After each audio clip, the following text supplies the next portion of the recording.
স্বাগতম বিচার ম্যাথ ক্লাসে। আজকে আমরা সপ্তম শ্রেণীর সপ্তম অধ্যায় সরল সমীকরণ অনুশীলনী 7.2 থেকে আমরা 4 নং যে অঙ্কটি আছে সেই অঙ্কটি তোমাদের জন্য সমাধান দিতে চেষ্টা করব।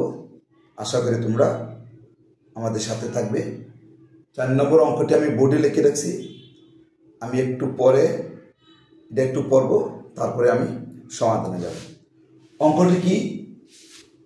কোন সংখ্যা থেকে এমন একটি সংখ্যা তার থেকে 5 বিয়োগ করো, বিয়োগ করে যে বিয়োগ ফলটি পাবে এই বিয়োগ ফলটাকে 5 দ্বারা গুণ করলে 20 সমান হবে।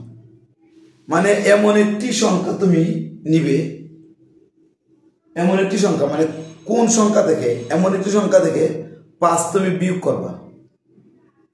বিয়োগ করার পরে যদি তুমি বিয়োগ ফলটাকে 5 দ্বারা গুণ করো তাহলে ওই বিয়োগ ফলটাকে 5 দ্বারা গুণ করলে 20 হবে। এটাই তোমাকে বলছে। তাহলে আমি একটি সংখ্যা ধরে নেব, এটার থেকে আমি 5 বিয়োগ করব, এই বিয়োগ ফলটাকে 5 দ্বারা গুণ করলে সমান সমান 20 হবে। তাহলে আমি এখন লিখি কোন সংখ্যা, মনে করি সংখ্যাটি, মনে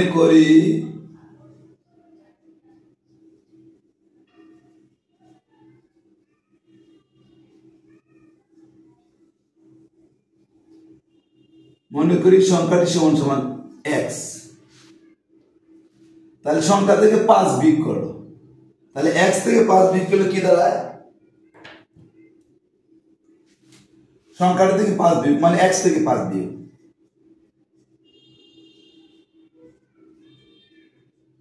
x থেকে 5 বিয়োগ,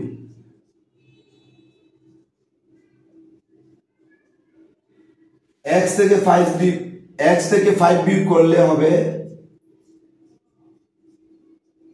বা x থেকে 5 বিয়োগ করলে বিয়োগ ফল লিখি, x থেকে 5 বিয়োগ করলে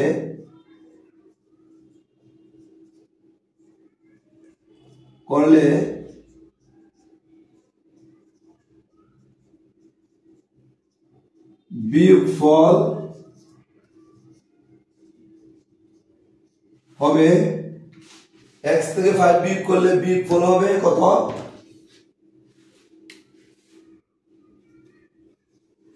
x মাইনাস 5। এটা হবে আমার বিয়োগ ফল।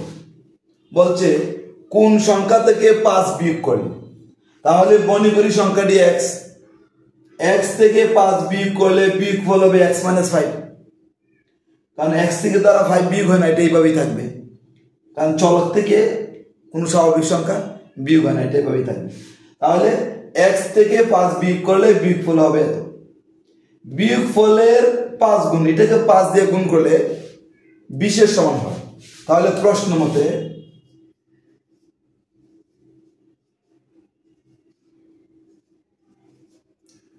এটাকে আমরা 5 দিয়ে গুণ করব, 5 ইন্টু x মাইনাস 5। এই বিয়োগ ফলটাকে 5 দিয়ে গুণ করলে 20 সমান সমান 20। তাহলে x থেকে 5 বিয়োগ করলে বিয়োগ ফল হবে এত, এতকে 5 দিয়ে যদি গুণ করি তাহলে 20 সমান হয়। বলছে বিয়োগ ফলের 5 গুণ সমান সমান হলো 20, বিয়োগ ফলের 5 গুণ 20। এখন আমরা এটা হলো সমীকরণ, আমরা সমীকরণ পেয়ে গেলাম।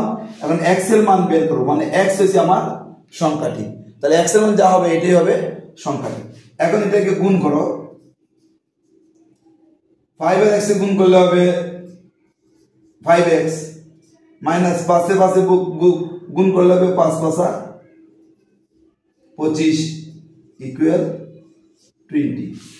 তাহলে আমরা এদিকে 5x গুণ করার পরে 5x মাইনাস 25 পেলাম ইকুয়াল 20। এখন 25টা হলো স্বাভাবিক সংখ্যা আর এটা হলো চলকযুক্ত পদ। চলকযুক্ত পদটা আমরা বামে রাখবো, অর্থাৎ x এর মান বাইর করার জন্য, আর স্বাভাবিক সংখ্যা আমরা ডান দিকে নিয়ে যাব। তাহলে স্বাভাবিক সংখ্যাকে ডান দিকে নিলে চিহ্ন পরিবর্তন করতে হয়, মাইনাস থাকলে প্লাস হয়, প্লাস থাকলে মাইনাস হয়। এটাকে বলা হয় পক্ষান্তর বিধি বা 5x ইকুয়াল 20 এর মাইনাসটা প্লাস হয়ে যাবে 25। বাম দিকের সংখ্যা এই সমানের ডান দিকে চলে গেছে, তাহলে এখন আমরা যোগ করব, বা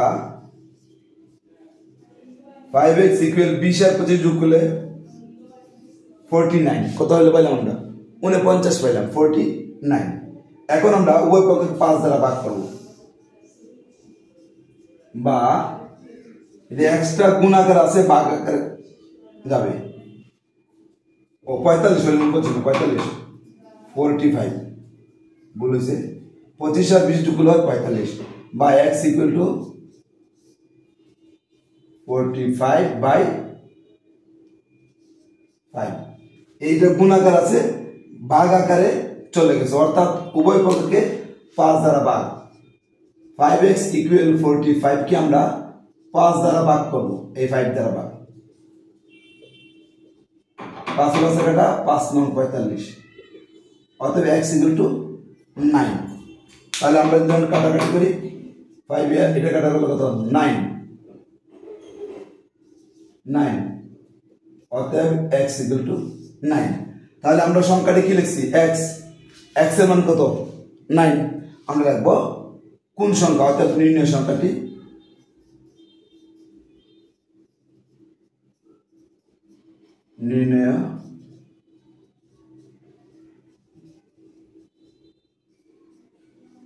নির্ণয় সংখ্যাটি 9, আনসার 9। তাহলে আমরা 4 নম্বর যে অঙ্কটি ছিল সেই অঙ্কটির আমরা সমাধান দিয়ে দিলাম।